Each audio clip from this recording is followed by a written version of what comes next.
Guanabara Bay is the backdrop to one of Rio de Janeiro's most breathtaking views. It's enchanted countless visitors to Brazil and inspired pop stars to song. But this storied waterfront, which spans over 250 square miles, is also a health hazard. Its waters are so filthy that most residents wouldn't even consider swimming in them. And it's not just raw sewage flowing into the bay. Guanabara is also a cemetery for abandoned ships.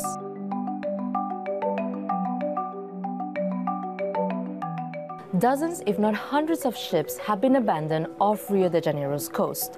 The wrecks spill toxic chemicals, complicating fishing and posing a serious health hazard.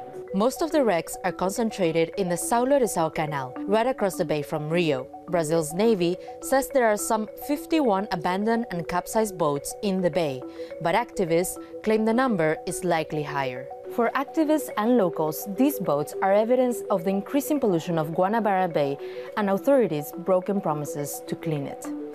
Activists and fishermen I talk to describe them as, a humiliation.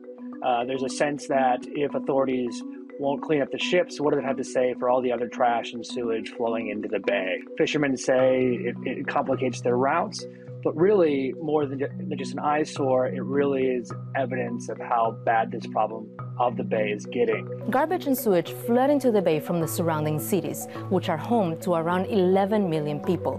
Environmentalists have long called for the government to take action, but the pollution seems to only be getting worse. There's been a number of big efforts to clean up the bay in recent years. I think maybe one of the most publicized was ahead of the 2016 Olympics when Rio hosted the Games. But environmentalists and activists kind of criticize these efforts as a facade because even though millions of dollars were involved in multi-international banks and lenders, Rio announced 2 years ahead of the Games that it wasn't going to meet its goal. And there are still plenty of trash and sewage flowing in the bay, and people are still upset, and some are getting sick.